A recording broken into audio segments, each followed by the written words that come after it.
എല്ലാം നന്മയ്ക്കായി മാറ്റും സ്നേഹിതൻ. കാൽവരിയിൽ എൻ്റെ ശിക്ഷയേറ്റ രക്ഷകൻ. തുല്യമില്ല സ്നേഹത്തെ വാഴ്ത്തിടുന്നു ഞാൻ. എൻ്റെ യേശു എന്നും എനിക്കെത്ര നല്ലവൻ. എല്ലാം നന്മയ്ക്കായി മാറ്റും സ്നേഹിതൻ. കാൽവരിയിൽ എൻ്റെ ശിക്ഷയേറ്റ രക്ഷകൻ. തുല്യമില്ല സ്നേഹത്തെ വാഴ്ത്തിടുന്നു ഞാൻ. യേശു എത്ര നല്ലവൻ, എന്നേശു എത്ര നല്ലവൻ. എന്നുമെന്നും നടത്തുവാൻ മതിയായവൻ. യേശു എത്ര നല്ലവൻ, എന്നേശു എത്ര നല്ലവൻ. എന്നുമെന്നും നടത്തുവാൻ മതിയായവൻ.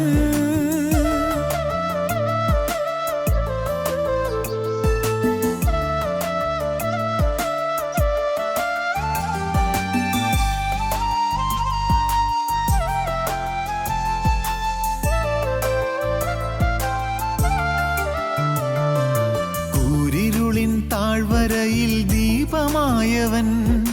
ആർത്തനായി വിതുമ്പിയപ്പോൾ മിഴി തുടച്ചവൻ. മരണനിഴലിലും തിരുമാർവിലെന്നെയും കരുണയോടെ ചേർത്തണച്ചോമനിച്ചവൻ. കൂരിരുളിൻ താഴ്വരയിൽ ദീപമായവൻ. ആർത്തനായി വിതുമ്പിയപ്പോൾ മിഴി തുടച്ചവൻ.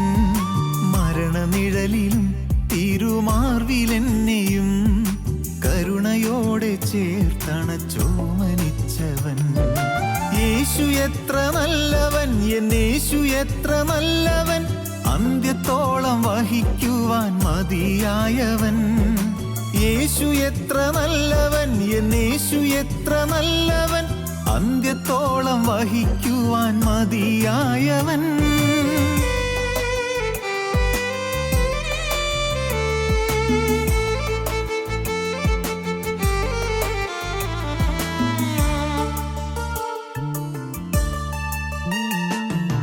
അനുഗ്രഹങ്ങൾ അനവരതം അനുഭവിക്കയിൽ കാണുന്നതിൻ മറുവിലയാമരക്കുരിശതിൽ.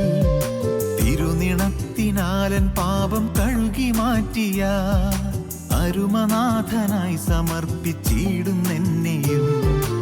അനുഗ്രഹങ്ങൾ അനവരതം അനുഭവിക്കയിൽ കാണുന്നതിൻ മറുവിലയാമരക്കുരിശതിൽ. തിരുനിണത്തിനാലൻ പാപം കഴുകി മാറ്റിയ അരുമനാഥനായി സമർപ്പിച്ചിടുന്നെന്നെയും. യേശു എത്ര നല്ലവൻ, എന്നേശു എത്ര നല്ലവൻ. ക്രൂശിലെനിക്കായി മരിച്ച നല്ല ഇടയൻ. യേശു എത്ര നല്ലവൻ, എന്നേശു എത്ര നല്ലവൻ. ക്രൂശിലെനിക്കായി മരിച്ച നല്ല ഇടയൻ.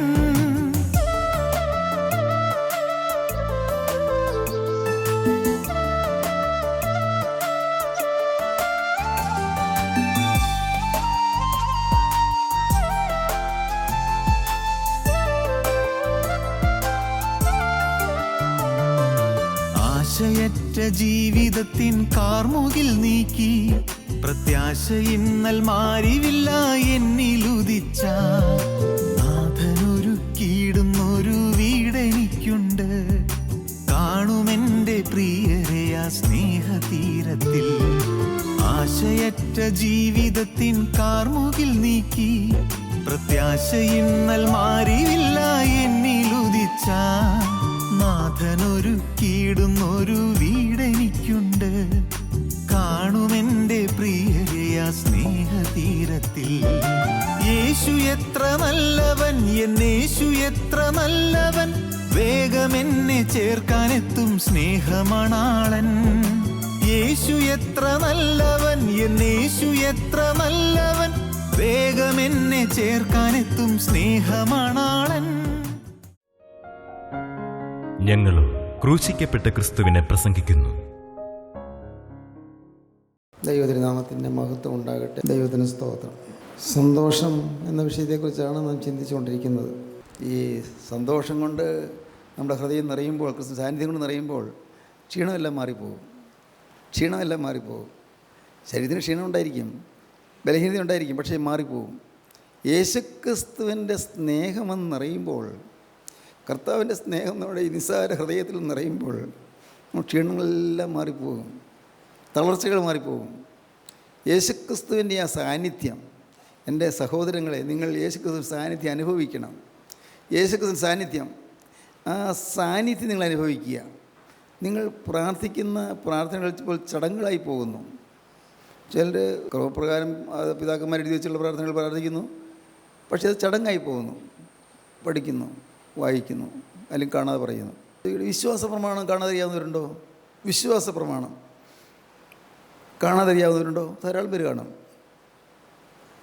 ദൈവത്തിന് സ്തോത്രം. വിശ്വാസ പ്രമാണം പിതാക്കന്മാർ 3 പേരുടെ ബാബമാർ കൂടി എഴുതിയുണ്ടാക്കിയ വിശ്വാസ പ്രമാണം അത് വളരെ അർത്ഥവത്താണ്. പിതാവിനെക്കുറിച്ചും പുത്രനെക്കുറിച്ചും പരിശുദ്ധാത്മാവിനെക്കുറിച്ചുമുള്ളതായ വളരെ ശക്തമായ വെളിപ്പെടുത്തലുകളാണ് ഇതിനകത്തുള്ളത്. വിശ്വാസ പ്രമാണം നിങ്ങൾ എന്നും വിശ്വാസ പ്രമാണം ചൊല്ലണം.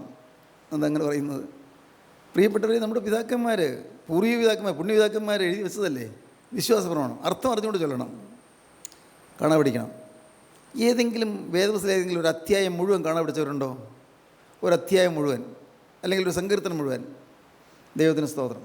ഞാൻ ചോദിക്കട്ടെ, ഈ വചനം നമുക്ക് സമീപസ്ഥമാണ്. വായിച്ച് വായിച്ച് വായിച്ച് കാണാതെ പഠിക്കും. ദൈവത്തിന് സ്തോത്രം. നമ്മുടെ കുട്ടികളെ ചെറുപ്പത്തിൽ തന്നെ പ്രാർത്ഥന പഠിപ്പിക്കണം. പ്രാർത്ഥനാ ജീവിതം അവർക്ക് മനസ്സിലാക്കി കൊടുക്കണം. ക്രിസ്തു ഉണ്ടെങ്കിലുള്ളതായ സന്തോഷം എന്താണെന്ന് അവർക്ക് മനസ്സിലാക്കി കൊടുക്കണം. ക്രിസ്തു വേണമെന്ന് അവർക്ക് മനസ്സിലാക്കി കൊടുക്കണം. അങ്ങനെ അവർ വളർന്നു വരികയാണെങ്കിൽ തെറ്റായ വഴികളിലൂടെ പോകാൻ ഇട വരാതിരിക്കും. കർത്താവിൻ്റെ സംരക്ഷണം അവർക്ക് കിട്ടും. ഇതൊരു ചെറുപ്പക്കാരാണ് ഇപ്പോൾ നഷ്ടപ്പെട്ടുകൊണ്ടിരിക്കുന്നത്. എന്തോരം യൗവനക്കാർ, എൻ്റെ ദൈവമേ, നല്ലപോലെ പഠിക്കുന്ന കുട്ടികൾ, പക്ഷേ നല്ലപോലെ പഠിച്ച കുട്ടികൾ, എന്തിന് ഉയർന്ന ഡിഗ്രികൾ കിട്ടിയവർ ഇപ്പോൾ മൗനമായിരിക്കുക, ഒന്നും ചെയ്യുന്നില്ല, ഒരു പ്രവൃത്തിയും ചെയ്യുന്നില്ല. അവരുടെ മനസ്സ് മുഴുവനും കലങ്ങിയിരിക്കുകയാണ്. എന്തിനാണ് കലങ്ങിയിരിക്കുന്നത്? ഒന്നും പറയാനില്ല. എന്തോ ഒരു വലിയ ബാധ അവർക്ക് വന്നിരിക്കും. ബാധ, പൈശാചിക ബാധയാണ്. എന്തോ ഒരു ബാധ. മൗനമായിപ്പോയി. നല്ലപോലെ നല്ല ചടുലമായി ഊർജ്ജസ്വലമായി സഞ്ചരിച്ചിരുന്ന ആളുകൾ ഇന്ന് മുറിയിൽ നിന്ന് പുറത്തിറങ്ങാതെ പിള്ളേർ, ചെറുപ്പക്കാർ മുറിക്കകത്തിരിക്കുന്നു. ഞാനൊരാളോട് ചോദിച്ചു, കഞ്ചാവ് മറ്റോ ഉണ്ടോ? ഇല്ല സാറേ, അവൻ കഞ്ചാവ് ഇരിക്കും തോന്നുന്നില്ല. ഇല്ല. മദ്യമോ? ഒരിക്കലുമില്ല, അങ്ങനെ എനിക്ക് തോന്നുന്നില്ല. പിന്നെ വല്ല ഏതെങ്കിലും വല്ല മയക്ക് മരുന്ന് കുത്തിവയ്ക്കുമല്ലോ ചെയ്ത്? അങ്ങനെയൊന്നുമില്ല സാറേ, അങ്ങനെയൊന്നുമില്ല. എന്താണെന്ന് അറിഞ്ഞുകൂടാ. പയ്യൻ ഇപ്പം മിണ്ടുന്നില്ല, ഒരു വർത്തമാനമില്ല. അവൻ മുറിക്കകത്ത് കയറി വാതിലടച്ചിരിക്കും. ഭക്ഷണം കഴിക്കാൻ വിളിച്ചാൽ പോലും വരുന്നില്ല, വരാൻ സന്തോഷമില്ല. നിർബന്ധിച്ചാൽ ദേഷ്യം വരുവാന് കോപിക്കും. എന്ത് പറ്റി നമ്മുടെ യുവാക്കന്മാർക്ക്? പ്രിയപ്പെട്ടവർ, നമ്മുടെ കുഞ്ഞുങ്ങളെ നിങ്ങൾ വളർത്തണം. എങ്ങനെ? ക്രിസ്തുവിൽ വളർത്തണം, ക്രിസ്തുവിൻ്റെ വഴിയിൽ വളർത്തണം. വല്ലവരോട് ഞാൻ പ്രത്യേകം പറയട്ടെ, ഒരിക്കലും മാടക്കടകളിൽ നിന്നോ അല്ലെങ്കിൽ അങ്ങനെയുള്ള ഒരു സാധനം വാങ്ങിച്ച് ഭക്ഷിക്കരുത്. ചോക്ലേറ്റ് പോലെ കിട്ടുന്നത് പോലും വാങ്ങരുത്, ഐസ്ക്രീം പോലെ കിട്ടുന്നത് പോലും വാങ്ങരുത്. സൂക്ഷിക്കണം, വളരെ സൂക്ഷിക്കണം. ഞാൻ കഴിഞ്ഞ ദിവസം പറഞ്ഞല്ലോ, ഒരു കാരണവശാലും വേറൊരാൾ നിങ്ങൾക്ക് തരുന്നൊരു സാധനം നിങ്ങൾ വാങ്ങി കഴിക്കരുത്. കൊച്ചുകുട്ടികളെ വീഴിക്കാൻ എന്തെല്ലാം ശ്രമങ്ങളാണെന്നറിയാമോ? കുട്ടികളെ അപഹരിച്ചുകൊണ്ട് പോകാൻ എന്തെല്ലാം തന്ത്രമാണെന്നറിയാമോ? നിങ്ങൾ കൊച്ചു കുട്ടികളെ മയക്കി കൊണ്ടുപോകാനുള്ള തന്ത്രങ്ങൾ എന്തെല്ലാമാണ്? ദൈവത്തിന് സ്തോത്രം. പ്രിയപ്പെട്ടവരെ, ഈ പത്രങ്ങളിലൊക്കെ കാണാറുണ്ട്. ഈ അടുത്ത സമയത്ത് കണ്ടു, യൗവനക്കാരനേകരെന്ന് മയക്കുമരുന്ന് അടവുപെട്ടിരിക്കുന്നു. അനേകരെ മയക്കുമരുന്ന് അടവുപെട്ടിരിക്കുന്നു. എനിക്ക് വേണ്ട, ഞാൻ കഴിക്കില്ലെന്ന് പറഞ്ഞാലും ബലം പിടിച്ച് 3-4 പേര് കൂടി പിടിച്ച് നിർത്തി കുത്തിവയ്ക്കുന്നു, മയക്കുമരുന്ന് കുത്തിവയ്ക്കുന്നു. അവൻ്റെ ഭാവി പോകുന്നു. ദൈവത്തിന് സ്തോത്രം. എന്തെല്ലാം വഴികളിലാണ് നമ്മുടെ യുവാക്കന്മാർ പോകുന്നത്. പക്ഷേ അവിടെ എല്ലാവരും സംരക്ഷണം കിട്ടാൻ ചെറുപ്പം മുതലേ കുട്ടികളെ നിങ്ങൾ ദൈവത്തിൻ്റെ സ്നേഹത്തിൽ വളർത്തണം. ദൈവത്തിൻ്റെ സ്നേഹത്തിൽ വളർത്തണം. യേശുക്രിസ്തു കാണുന്നുണ്ട്. ഒരു ദൈവഭയം വേണം, ദൈവഭയം വേണം. ഒരു ദൈവമെല്ലാം കാണുന്നു, ജീവനുള്ള ദൈവമെല്ലാം അറിയുന്നു. എൻ്റെ ദൈവം വ്യസനിക്കാൻ ഇടവരരുത്, ദൈവം ദുഃഖിക്കാൻ ഇടവരരുത് എന്നുള്ള ചിന്ത നമുക്ക് വേണം. അങ്ങനെ നമ്മുടെ കുഞ്ഞുങ്ങളെ ആത്മീയമായി വളർത്തണം, ആത്മീയ വഴികളിൽ കൂടി നടത്തണം. അവരെ പ്രാർത്ഥിക്കാൻ പഠിപ്പിക്കണം. അവർക്ക് വേദപുസ്തകം വായിക്കാനുള്ള പരിശീലനം കൊടുക്കണം. അവർക്ക് ആവശ്യമുള്ള നിർദ്ദേശങ്ങൾ അതാത് സമയത്ത് കൊടുക്കണം. പ്രത്യേകിച്ച് അമ്മമാർ പ്രത്യേകം ശ്രദ്ധിക്കണം. അമ്മമാർക്കാണ് കൂടുതൽ ഉത്തരവാദിത്വം. അപ്പന് ഒരുപക്ഷെ വളരെ ഗൗരവമേറിയ കാര്യങ്ങൾ ചെയ്യാനുണ്ടാകും. അമ്മ വേണം കൂടെ ഇരുന്ന് മക്കളെ നേർവഴിക്ക് നടത്താൻ. നമ്മുടെ അമ്മമാർ ആത്മീയമായി ഉറങ്ങിപ്പോകരുത്, ആത്മീയമായി മയങ്ങിപ്പോകരുത്. അവർ ബോധമില്ലാത്തവരെ പോലെ ആകരുത്. മക്കളവരുടെ കാര്യം നോക്കിക്കോളും എന്ന് വിചാരിച്ച് അങ്ങനെ വിട്ടുകളയരുത്. മക്കളെ സ്നേഹമാണ്, പക്ഷേ ഒരു വഴിതെറ്റി പോകുമ്പോൾ നിങ്ങളുടെ ഹൃദയം ദുഃഖിക്കേണ്ടി വരും. അതുകൊണ്ട് വഴിതെറ്റി പോകുന്നതിന് മുൻപ് അതിവേഗം നിങ്ങളുടെ കുഞ്ഞുങ്ങളെക്കുറിച്ച് നിങ്ങൾ കരുതൽ വേണം. മക്കളെക്കുറിച്ച് നിങ്ങൾക്ക് പ്രത്യേകമായി കരുതൽ ആവശ്യമാണ്. ദൈവത്തിന് സ്തോത്രം. ജീവിതത്തിൽ നമുക്ക് സന്തോഷം വേണം. സന്തോഷം, കഷ്ടതയിൽ സന്തോഷം. ഏത് വഴി പോയാലും രക്ഷയില്ല എന്നാണ് ഹബക്കൂക്ക് പറയുന്നത്. ഏത് വഴി പോയാലും അത്തിവൃക്ഷം കൃഷി ചെയ്ത് നോക്കി, മുന്തിരിവള്ളി കൃഷി ചെയ്ത് നോക്കി, ഒലിവുമരം കൃഷി ചെയ്ത് നോക്കി, പശുക്കൾ വളർത്തി നോക്കി, ആടുകൾ വളർത്തി നോക്കി, ഇതൊന്നിലും ഒരിടത്തും രക്ഷയില്ല. ജീവിക്കാൻ മാർഗം കാണുന്നില്ല. അപ്പോൾ അത് പറയുകയാണ്, ഏത് വഴി പോയാലും നഷ്ടമാണ്, ഏത് വഴി പോയാലും കഷ്ടമാണ്. അങ്ങനെയുണ്ട് ചിലർ, ഇല്ലേ? ഒന്ന് മാറി ഓരോ പരിശ്രമിക്കും, എല്ലാം തോൽവി. ദൈവത്തിന് സ്തോത്രം. ഒന്ന് മാറി ഒരു കാര്യം ചെയ്തു, കുറച്ചത് ചെയ്തു, വിട്ടു, അതിൽ താല്പര്യമില്ല. പിന്നെ വേറൊന്ന് ചെയ്തു, അതിൽ താല്പര്യമില്ല. പിന്നെ വേറെ ചെയ്തു, വേറെ താല്പര്യമില്ല. ഇങ്ങനെ എല്ലാം ചെയ്തു, പ്രയോജനമില്ല. പ്രയോജനരഹിതമായ വേലകൾ ചെയ്യുന്നു. എന്നാൽ ഇങ്ങനെ എല്ലാം എതിരാകുമ്പോഴും ദൈവത്തിന് സ്തോത്രം, ഞാൻ യഹോവയിൽ ആനന്ദിക്കും. അവിടെ സന്തോഷമുള്ളൂ പ്രിയപ്പെട്ടവരെ, അതിലേ സന്തോഷമുള്ളൂ. യഹോവയിൽ ആനന്ദിക്കും. ഞാൻ ഓർക്കുന്നു, ഞാൻ സാധു സുന്ദർ സിംഗിൻ്റെ ജീവചരിത്രം വായിച്ചത്. സാധു സുന്ദർ സിംഗ് ഈ 20ാം നൂറ്റാണ്ടിലുണ്ടായിരുന്ന നമ്മുടെ ഭാരതഭൂമിയിലുണ്ടായിരുന്ന ഒരു വിശുദ്ധ മനുഷ്യനാണ്. സാധു സുന്ദർ സിംഗ് ടിബറ്റിൽ പോയി പ്രസംഗിക്കാൻ പോയി. ടിബറ്റിൽ പ്രസംഗിക്കാൻ പോയി. അവിടെ സുവിശേഷം ആളോട് പറഞ്ഞു. അവിടെയുള്ളവർ അന്ന് അധികം പേരും ബുദ്ധമതാനുയായികളൊക്കെയാണ്. അവർക്ക് ഈ സുവിശേഷമൊന്നും ഇഷ്ടമല്ല. ഹൈന്ദവരുമുണ്ട്, സുവിശേഷം ഇഷ്ടമല്ല. അവർ സുന്ദർ സിംഗിനെ പിടിച്ചു. ഒരു കരുണയും കൂടാതെ പിടിച്ച് സുന്ദർ സിംഗിനെ അവിടെ ഒരു കിണറ്റിലേക്കിട്ടു. ആ കിണർ അത് നല്ല ആഴമുള്ള കിണറാണ്, ഇരുട്ടാണ്, അകത്ത് ഇരുട്ട്. അവിടെ വേറെ ഇതുപോലെ വീണ് വിട്ട ആളുകളുടെ യെല്ലോ ഒക്കെ കാണും, ദുർഗന്ധം എല്ലാം ഉണ്ട്. അങ്ങ് ഇട്ടപ്പോൾ ശരീരത്തിൽ അവരുടെ മുറിവൊക്കെ ഉണ്ടായി. സുന്ദർ സിംഗിൻ്റെ ഒരു കൈ ഒടിച്ചിട്ടാണ് അവർ അവിടെ ഇട്ടത്. ഒരു കൈ ഒടിച്ചു.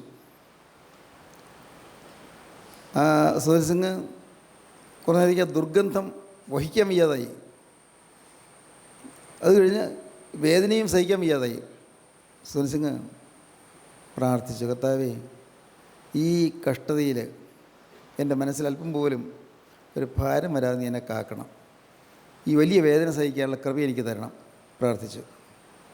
പെട്ടെന്ന് ഒരു വലിയ പ്രകാശം ആ കിണറിനുള്ളിൽ, ആ കുഴി, വലിയ ആഴക്കിണറിൻ്റെ ഉള്ളിൽ കണ്ടു. വലിയ പ്രകാശം. എവിടെ നിന്നു ഈ പ്രകാശം മനസ്സിലായില്ല. അപ്പോൾ മുകളിൽ നിന്നൊരു ശബ്ദം കേട്ടു, ഈ കയറ്, ഈ വള്ളി നിൻ്റെ കക്ഷത്തിൽ തീയിട്ട് നിൽക്കുക എന്ന് പറഞ്ഞു. സുന്ദർ സിംഗ് ആ വള്ളി, മുകളിൽ നിന്ന് വന്ന ഒരു വള്ളി, അത് കക്ഷത്തിലിട്ട് പിടിച്ചുകൊണ്ട് നിന്നു. ഒരു കൈ അനക്കാൻ വയ്യല്ലോ. സുന്ദർ സിംഗ് ആരോ ഒരാൾ സുന്ദർ സിംഗിനെ പൊക്കി എടുത്തു. പുറത്ത് വന്നപ്പോൾ ശരീരത്തിൽ മുറിവൊന്നുമില്ല. കൈ, ഒടിഞ്ഞ കൈ ശരിയായിട്ടിരിക്കുന്നു. കൈക്കിപ്പോൾ പ്രശ്നമില്ല. ഒടിഞ്ഞ കൈ, അതിൻ്റെ പ്രയാസം മാറിയിരിക്കുന്നു. ആരാണ് എന്നെ സഹായിച്ചെന്നറിയാൻ നോക്കിയപ്പോൾ ആരെയും കാണുന്നില്ല. ദൈവത്തിന് സ്തോത്രം. സുനിൽ മനസ്സിലായി, യേശുക്രിസ്തു എന്നെ രക്ഷിക്കാമെന്ന് വന്നു. ഈ ദുരിതം നിറഞ്ഞ സമയത്ത്, വേദന തിങ്ങിയ സമയത്ത് സുന്ദർ സിംഗിനെ രക്ഷിക്കാൻ യേശുക്രിസ്തു വന്നു. പ്രിയപ്പെട്ടവരെ, ജീവനുള്ള ദൈവം മയങ്ങുകയില്ല, ഉറങ്ങുകയുമില്ല. വിശ്വസിക്കൂ. നിങ്ങൾ ഏത് യാതനയുടെ മധ്യത്തിലാണെങ്കിൽ എൻ്റെ ദൈവമേ എന്ന് വിളിച്ചാൽ, എൻ്റെ യേശുവേ എന്ന് വിളിച്ചാൽ, എൻ്റെ കർത്താവേ എന്ന് വിളിച്ചാൽ യേശുവോട് കൂടി ഇറങ്ങി വരും. നിങ്ങൾ വിശ്വസിക്കൂ. ദൈവത്തിന് സ്തോത്രം. അനേകം ഭാഗ്യാനുഭവങ്ങളിലൂടെ കർത്താവ് എന്നെ നടത്തിയിട്ടുണ്ട്. വിഷമിച്ചു പോയ ചില പ്രതിസന്ധി ഘട്ടങ്ങളിൽ, മനസ്സ് പതറിപ്പോയ സമയങ്ങളിൽ ദൈവത്തിന് സ്തോത്രം, ഞാൻ വിളിച്ചപേക്ഷിച്ചു. എനിക്ക് അത്ര പരിജ്ഞാനമൊന്നും ഇല്ലായിരുന്നു അന്ന്, കുറേ കൂടി ചെറുപ്പമായിരുന്നു. ഞാൻ വിളിച്ചപേക്ഷിച്ചു. തക്ക സമയത്ത് കർത്താവ് ഇറങ്ങി വന്നു, കർത്താവ് ഓടി വന്നു. കർത്താവ് ഞാൻ നേരിട്ട് കണ്ടൊന്നുമില്ല കേട്ടോ. അവിടെ കർത്താവ് പ്രവർത്തിച്ചു, അത്ഭുതം പ്രവർത്തിച്ചു. ഞാനിപ്പോൾ ആ സംഭവം വിവരിക്കുന്നില്ല. അത്ഭുതം പ്രവർത്തിച്ചു. ദൈവത്തിന് സ്തോത്രം. പ്രവർത്തിക്കുന്നൊരു ദൈവമുണ്ട്, നിങ്ങൾ വിശ്വസിക്കുമോ? നമ്മെ കാക്കുന്നൊരു ദൈവമുണ്ട്, നിങ്ങൾ വിശ്വസിക്കുമോ? ഏത് കൊടിയ കഷ്ടതയുടെ മധ്യത്തിലാണെങ്കിലും നമ്മെ പിടിക്കുകയും നമ്മെ നയിക്കുകയും നമ്മെ നടത്തുകയും ചെയ്യുന്നൊരു യേശുവുണ്ട്. ദൈവത്തിന് സ്തോത്രം. സുന്ദർ സിംഗിൻ്റെ അനുഭവം ക്രിസ്തു എന്നോട് വന്നു തന്നെ രക്ഷിച്ചു എന്നുള്ള അനുഭവമാണ്. ഇതുപോലെ അനേകം അനുഭവങ്ങളുണ്ട്, അനേകർക്ക് അനുഭവങ്ങളുണ്ട്. സെൻറ്റ് പോൾ ഒരവസരത്തിൽ വളരെ ഗൗരവമായി തന്നെ പറഞ്ഞു. കൊരിന്ത്യർക്ക് എഴുതിയ 2-ാമത്തെ ലേഖനം 11-ാം അധ്യായത്തിൻ്റെ 22-ാം വാക്യം വായിക്കാം. അവർ എബ്രായരോ ഞാനുമതേ, അവർ ഇസ്രായേലരോ ഞാനുമതേ, അവർ അബ്രാഹാമിൻ്റെ സന്തതിയോ ഞാനുമതേ, ക്രിസ്തുവിൻ്റെ ശുശ്രൂഷക്കാരോ ഞാൻ ബുദ്ധിഭ്രമമായി സംസാരിക്കുന്നു, ഞാൻ ഏറ്റവും അധികം അധ്വാനിച്ചു, അധികം പ്രാവശ്യം തടവിലായി, അനവധി അടികൊണ്ടു, പലപ്പോഴും പ്രാണഭയത്തിലായി, യഹൂദരാൽ ഞാൻ ഒന്ന് കുറയ 40 അടി 5 വട്ടം കൊണ്ടു. യഹൂദന്മാരുടെ കൈ കൊണ്ട് ഞാൻ ഒരടി കുറച്ച് 1 കുറയ 40 അടി 39 അടി വീതം 5 വട്ടം കൊണ്ടു. 3 വട്ടം കോലിനാൽ അടി കൊണ്ടു, ഒരിക്കൽ കല്ലേറ് കൊണ്ടു, 3 വട്ടം കപ്പൽ ഛേദത്തിലകപ്പെട്ടു, ഒരു രാപ്പകൽ വെള്ളത്തിൽ കഴിച്ചു, ഞാൻ പലപ്പോഴും യാത്ര ചെയ്തു, നദികളിലെ ആപത്ത്, കള്ളന്മാരാലുള്ള ആപത്ത്, സ്വജനത്താലുള്ള ആപത്ത്, ജാതികളാലുള്ള ആപത്ത്, പട്ടണത്തിലെ ആപത്ത്, കാട്ടിലെ ആപത്ത്, കടലിലെ ആപത്ത്, കള്ള സഹോദരന്മാരാലുള്ള ആപത്ത്, അധ്വാനം, പ്രയാസം, പലവട്ടം ഉറക്കിളപ്പ്, പൈദാഹം, പലവട്ടം പട്ടിണി, ശീതം, നഗ്നത എന്നീ അസാധാരണ സംഗതികൾ ഭവിച്ചതുകൂടാതെ എനിക്ക് ദിവസേന സർവ്വസഭകളെയും കുറിച്ചുള്ള ചിന്താഭാരമെന്ന തിരക്കുമുണ്ട്. സ്തോത്രം. അനേകം സഭകൾ സ്ഥാപിച്ചല്ലോ, അനേകം ദൈവമക്കൾ പല ദേശങ്ങളുണ്ടായല്ലോ. അവരെക്കുറിച്ചുള്ള ചിന്താഭാരം, അവരെ എല്ലാവരും വിശ്വാസത്തിൽ നിൽക്കുന്നുണ്ടോ? ചിലരെല്ലാം പിന്മാറിപ്പോയല്ലോ, സങ്കടം. വിവിധ സഭകളെക്കുറിച്ചുള്ള ചിന്താഭാരവും തിരക്കുമുണ്ട്. അങ്ങനെ മനസ്സിൽ ചിന്താഭാരം, ശരീരത്തിൽ ദുരിതങ്ങൾ, പ്രയാസങ്ങൾ, കഷ്ടതകൾ, വേദനകൾ, ഇതെല്ലാം ഞാൻ സഹിച്ചു. ആർക്കു വേണ്ടി? യേശുവിന് വേണ്ടി. ദൈവത്തിന് സ്തോത്രം. ദൈവത്തിൻ്റെ നാമം മഹത്വപ്പെടട്ടെ. എൻ്റെ സഹോദരങ്ങളോട് ഞാൻ സ്നേഹത്തോടെ പറയട്ടെ, കർത്താവ് വിളിച്ചിരിക്കുന്നത് ഈ പൗലോസ്ലീഹായെല്ലാം, പത്രോസ്ലീഹായുമെല്ലാം, കന്യമാതാവും എല്ലാം ഇരിക്കുന്ന കർത്താവിൻ്റെ രാജ്യത്തിൽ ഞാനും ചെന്നിരിക്കണമെന്നുള്ളതാണ്. സ്തോത്രം. ഞാനും ഏറ്റവും പിന്നിലെങ്കിലും പോയിരിക്കണമെന്ന് കർത്താവ് ആഗ്രഹിക്കുന്നു. സ്തോത്രം. ദൈവത്തിന് സ്തോത്രം. നിങ്ങൾക്ക് വിശ്വാസമുണ്ടോ? നിങ്ങളെ ദൈവം എങ്ങനെയാണ് വിളിച്ചിരിക്കുന്നത്? നിങ്ങൾക്ക് വിശ്വാസമുണ്ടോ? പരിശുദ്ധ അപ്പോസ്തലന്മാർ, ശ്ലീഹന്മാർ, വിശുദ്ധ കന്യമാതാവ് എല്ലാം ഇരിക്കുന്ന സ്വർഗ്ഗോന്നതങ്ങളിൽ നിത്യതയിൽ കഴിയണമെന്ന് നിങ്ങൾക്ക് ആഗ്രഹമുണ്ടോ? നിങ്ങൾ ചിന്തിച്ചിട്ടുണ്ടോ? കർത്താവിന് സ്തോത്രം. അതെല്ലാം മരിച്ചതിന് ശേഷമുള്ള കാര്യമല്ലേ. ജീവിക്കുന്ന കാലത്ത് ദുരിതം പിടിച്ച ജീവിതത്തിൽ ഇതൊക്കെ ചിന്തിച്ചുകൊണ്ടിരിക്കാൻ നേരമുണ്ടോ എന്ന് നിങ്ങൾ ചിലർ ചിന്തിക്കും, ചോദിക്കും. പ്രിയപ്പെട്ടവരെ, നിങ്ങളിങ്ങനെ ചിന്തിക്കല്ലേ. ദൈവത്തിന് സ്തോത്രം. നമുക്ക് എല്ലാം മറന്ന് യേശുവിൻ്റെ പ്രിയ ശിഷ്യരാകാം. കഷ്ടപ്പാടുകളുടെ മധ്യത്തിൽ യേശുവിനെ നമുക്ക് സാക്ഷിക്കാം. ദൈവത്തിന് സ്തോത്രം. ദുരിത ജീവിതത്തിൻ്റെ മധ്യത്തിൽ യേശുവിനെ നമുക്ക് ഉയർത്തി കാണിക്കാം. യേശുവിൻ്റെ കുരിശ് നമുക്ക് ഉയർത്താം. ദൈവത്തിന് സ്തോത്രം. പ്രിയപ്പെട്ടവരെ, നിങ്ങളുടെ ജീവിതത്തിൽ ദുരിതം വരുമ്പോൾ നിങ്ങൾ നിരാശപ്പെടരുത്. യാതന വരുമ്പോൾ നിങ്ങൾ നിരാശപ്പെടരുത്. എനിക്ക് നല്ലതുപോലെ അറിയാം, യാതന നല്ലതാണ്. സ്തോത്രം. കഷ്ടതകൾ നല്ലതാണ്. പണത്തിന് ഞെരുക്കം വരുന്നത് നല്ലതാണ്. ഇപ്പോൾ നിങ്ങൾക്ക് തോന്നുന്നത് എന്താണ് ഈ മനുഷ്യനിങ്ങനെ പറയുന്നത്? പ്രിയപ്പെട്ടവരെ, സത്യമാണ് പറയുന്നത്. കഷ്ടതകൾ വരുന്നത് നല്ലതാണ്, കുറേ ഞെരുക്കങ്ങൾ വരുന്നത് നല്ലതാണ്, രോഗങ്ങൾ വരുന്നത് നല്ലതാണ്. നാം ഒരിക്കലും തലപൊക്കുകയില്ലല്ലോ. ആളുകൾ ആക്ഷേപിക്കുന്നത് നല്ലതാണ്, നാം നിഗളിക്കുകയില്ലല്ലോ. ആളുകൾ നമ്മെ പരിഹസിക്കുന്നത് നല്ലതാണ്, നമ്മുടെ തല പൊങ്ങുകയില്ലല്ലോ. അപ്പോഴും നാം താണ്ടിരിക്കുമല്ലോ. ദൈവത്തിന് സ്തോത്രം. ദൈവത്തിന് വലിയ നാമം മഹത്വപ്പെടട്ടെ. ഞാൻ അനുഭവത്തിൽ നിന്ന് പറയുകയാണ്, കഷ്ടപ്പാടുകളും ദുരിതങ്ങളും വരുന്നതുകൊണ്ട് നമുക്ക് നന്മയാണ് ഉണ്ടാകുന്നത്. നമ്മുടെ കർത്താവ് വിട്ടുപോകാതിരുന്നാൽ മാത്രം മതി. ദൈവത്തിന് സ്തോത്രം. കഷ്ടപ്പാടും ദുരിതങ്ങളും മാറേണ്ട സമയത്ത് മാറ്റേണ്ടവൻ മാറ്റിക്കൊള്ളും. ദൈവത്തിന് സ്തോത്രം. നിങ്ങൾ വിശ്വസിക്കൂ, യേശു ക്രിസ്തു ജീവിക്കുന്നു.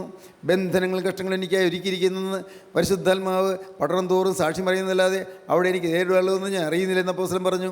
അപ്പോസ്തലൻ ആസിയിലെ മൂപ്പന്മാരെ വിളിച്ചു കൂട്ടി അവരോട് യാത്ര പറഞ്ഞ് പോവുകയാണ്, യെരൂശലേമിലേക്ക് പോവുകയാണ്. യെരൂശലേമിൽ ഇട വരുമെന്ന് അപ്പോസ്തലൻ അറിയാം. യെരൂശലേമിൽ കഷ്ടത വരുമെന്നറിയാം. യെരൂശലേമിൽ പക്ഷേ മരണം പോലും വരുമെന്നറിയാം. അവിടെ ജയിലിലേക്ക് കൊണ്ടുപോവുകയാണ്. അത് അപ്പോസ്തലന് അറിയാം. അപ്പോസ്തലൻ എല്ലാം മുൻകൂട്ടി കാണുന്നുണ്ട്. പരിശുദ്ധാത്മാവെല്ലാം കാണിച്ചു കൊടുത്തിട്ടുണ്ട്. യാതനകൾ വരാൻ പോകുന്നു. അപ്പോസ്തലൻ പറയുകയാണ്, നിങ്ങൾ എന്നെ തടയല്ലേ, ഞാൻ അങ്ങോട്ട് പോകുന്നതിന് നിങ്ങൾ കണ്ണീരോടെ തടയല്ലേ, ഞാൻ അങ്ങോട്ട് പോകാൻ തീരുമാനിച്ചിരിക്കുകയാണ്. ബന്ധനങ്ങളും കഷ്ടങ്ങളും എനിക്കായി കാത്തിരിക്കുന്നെന്ന് പരിശുദ്ധാത്മാവ് പട്ടണം തോറും സാക്ഷ്യം പറയുന്നില്ലാതെ അവിടെ എനിക്ക് നേരിടുവാനുള്ളത് ഒന്നും ഞാൻ അറിയുന്നില്ല. സ്തോത്രം. കാരണം ഞാനിതാ ആത്മാവിനാൽ ബന്ധിക്കുടനായി യെരൂശലേമിലേക്ക് പോകുന്നു. ആത്മാവിനെ വലിച്ചുകൊണ്ട് പോവുകയാണ്. ആത്മാവിനാൽ ബന്ധിക്കുടനായി യെരൂശലേമിലേക്ക് പോകുന്നു.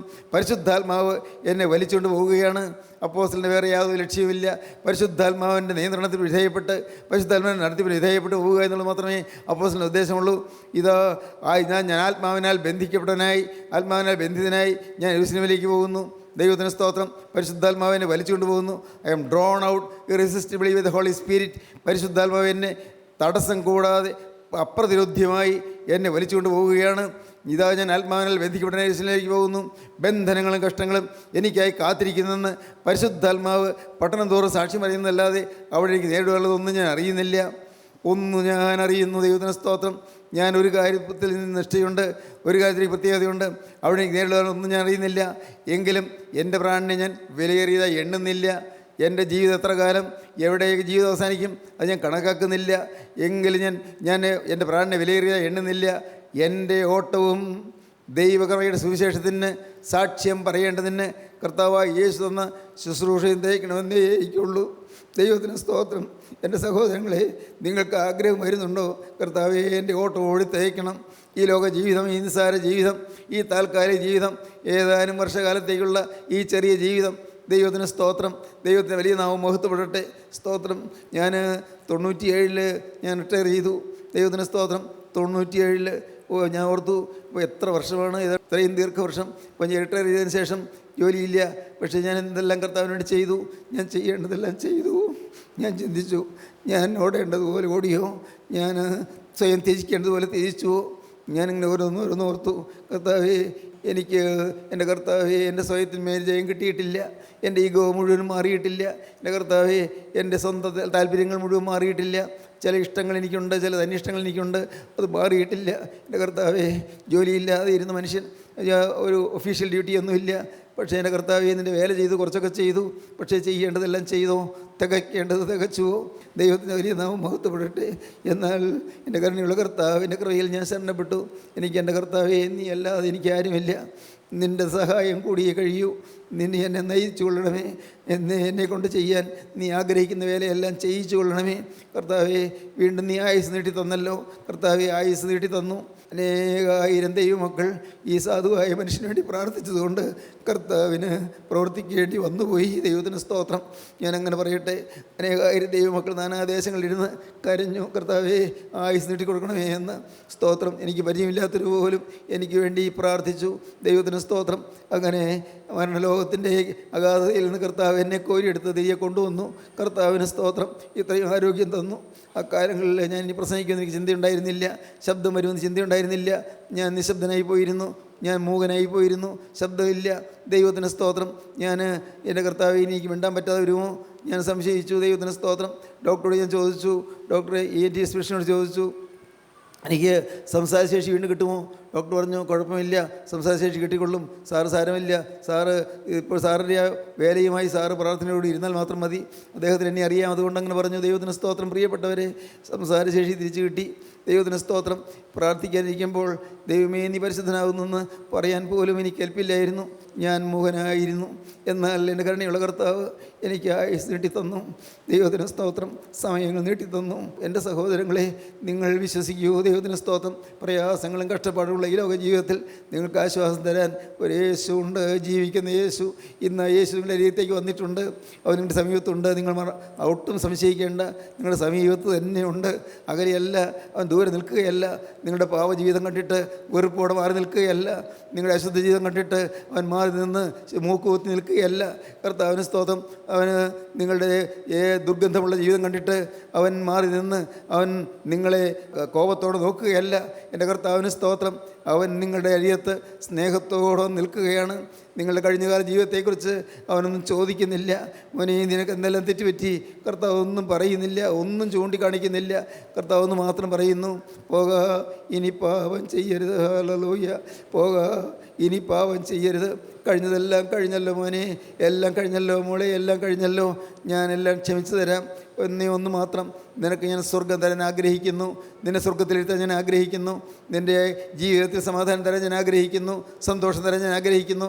സന്തോഷം നിനക്ക് തന്ന് നിന്നെ അത്ഭുതകരമായ അനുഭവങ്ങളിലൂടെ നയിക്കാൻ ഞാൻ ആഗ്രഹിക്കുന്നു. നിന്നിൽ നിന്നുകൊണ്ട് പ്രവർത്തിച്ച് അനേകരെ രക്ഷയുടെ സന്തോഷമുള്ളവരാക്കി തീർക്കാൻ ഞാൻ ആഗ്രഹിക്കുന്നു. മകളെ, നിൻ്റെ ഹൃദയം എനിക്ക് തരിക. എൻ്റെ മകനെ, നിൻ്റെ ജീവിതം എനിക്ക് തരിക. യേശു വിളിച്ച് ചോദിച്ചുകൊണ്ടിരിക്കുകയാണ്. ഓരോരുത്തരിലും ചേർന്ന് നിൽക്കുകയാണ്. കർത്താവ് ദൂരദൂരി അല്ല കേട്ടോ, മറക്കല്ലേ. യേശു ദൂരദൂരി അല്ല, തൊട്ടടുത്തുണ്ട്. ദൈവത്തിന് സ്തോത്രം. നിങ്ങൾ കൈ നീട്ടിയാൽ തൊടാവുന്ന രീതിയിൽ യേശുവിൻ്റെ അരികത്ത് നിൽക്കുകയാണ്. ഇപ്പോൾ ഉയർത്തെഴുന്നേറ്റ് ജീവിക്കുന്ന ക്രിസ്തു നിങ്ങളോട് സംസാരിക്കുകയാണ്. അരികത്ത് നിന്നുകൊണ്ട് നിങ്ങളുടെ കാതിൽ സംസാരിച്ചുകൊണ്ടിരിക്കുകയാണ്. നിങ്ങളുടെ ചെവിയിൽ കർത്താവ് പറഞ്ഞു തന്നുകൊണ്ടിരിക്കുകയാണ്. മകനെ, ഞാൻ നിന്നെ സ്നേഹിക്കുന്നു. മകളെ, ഞാൻ നിന്നെ സ്നേഹിക്കുന്നു. കഴിഞ്ഞ കാലം ഞാൻ ഓർക്കുകയില്ല. കഴിഞ്ഞ കാലത്തെ പാവങ്ങൾ ഞാൻ കണക്കാക്കുകയില്ല. എല്ലാം ക്ഷമിച്ചു തരാം. എല്ലാം എൻ്റെ തിരുമാറിൽ നുറിയ രക്തത്താൽ എല്ലാം കഴുകി തരാം. ഇന്നൊരു പുതിയ ജീവിതം ഞാൻ നിനക്ക് തരാം. Hallelujah, hallelujah, hallelujah. യേശുദാ നിങ്ങളുടെ അരികത്തേക്ക് ചേർന്ന് വരുന്നു, അടുത്ത് തൊട്ട് നിൽക്കുന്നു. Hallelujah, hallelujah, hallelujah, hallelujah. ജീവനുള്ള ദൈവമേ, കരുണയുള്ള കർത്താവേ, ഞങ്ങളെ അതിവാത്സല്യത്തോടെ പോറ്റി പുലർത്തുന്ന ഞങ്ങളുടെ ജീവനുള്ള സ്വർഗീയ പിതാവേ, അവിടുത്തെ സ്വർഗീയ സാന്നിധ്യം ഞങ്ങൾക്ക് തന്ന് ഞങ്ങളെ ഏറ്റവും അടുപ്പിച്ചിരിക്കുന്ന ഞങ്ങൾ നിന്നെ സ്തുതിക്കുന്നു. കഷ്ടതകളിലും സന്തോഷിപ്പാൻ ഞങ്ങളെ പഠിപ്പിച്ചാൽ ഞങ്ങൾ നിന്നെ സ്തുതിക്കുന്നു. സമാധാന ജീവിതം ഞങ്ങൾക്ക് തരാൻ അവിടുന്ന് അധ്വാനിക്കുന്നതിനെ ഞങ്ങൾ നിന്നെ സ്തുതിക്കുന്നു. പാവമില്ലാത്ത ജീവിതത്തിൻ്റെ സൗഖ്യം എന്തെന്ന് അനുഭവിക്കാൻ ഞങ്ങൾ വിളിച്ചതിനായി ഞങ്ങൾ നിന്നെ സ്തുതിക്കുന്നു. എൻ്റെ കരുണയുള്ള കർത്താവേ, എല്ലാ പാപങ്ങളിൽ നിന്നും, എല്ലാ രോഗങ്ങളിൽ നിന്നും, എല്ലാ ഭാരങ്ങളിൽ നിന്നും സ്വാതന്ത്ര്യം പ്രാപിച്ച് എൻ്റെ യേശുവിനെ വിശുദ്ധിയിൽ ആരാധിപ്പാൻ ഞങ്ങൾ ഒരുക്കുന്നതിനെ ഞങ്ങൾ നിന്നെ സ്തുതിക്കുന്നു. ഈ മക്കളെല്ലാവരെയും അനുഗ്രഹിക്കണമേ. ഇന്ന് ഈ വചനം കേട്ട് എല്ലാവരുടെ മേൽ തൃക്കരം വയ്ക്കണമേ. ദൂരദേശങ്ങളിൽ ഇരുന്നുകൊണ്ട് ഇത് വചനം ശ്രദ്ധിക്കുന്നവർക്കും എൻ്റെ കർത്താവിൻ്റെ കൃപ നൽകണമേ. അവരെയും ഇവിടെ നിന്ന് കണ്ണുനീര് തുടച്ച് ആശ്വസിപ്പിക്കണമേ. എല്ലാവരെയും അനുഗ്രഹിക്കണമേ. എൻ്റെ നാഥ, അതിൻ്റെ രണ്ടാമത്തെ വരവിൽ പറന്നുയരുന്ന വിശുദ്ധന്മാരുടെ നിരയിൽ നിൽപ്പാൻ ഞങ്ങളെല്ലാവരെയും യോഗ്യരാക്കി തീർക്കണമേ. തിരുനാമം മഹത്വപ്പെടുത്തണമേ. യേശു ക്രിസ്തുവിൻ്റെ രാജകീയ നാമത്തിൽ പ്രാർത്ഥിക്കുന്ന കൃപയോടെ കേൾക്കണമേ. ആമീൻ. ഹല്ലേലൂയ.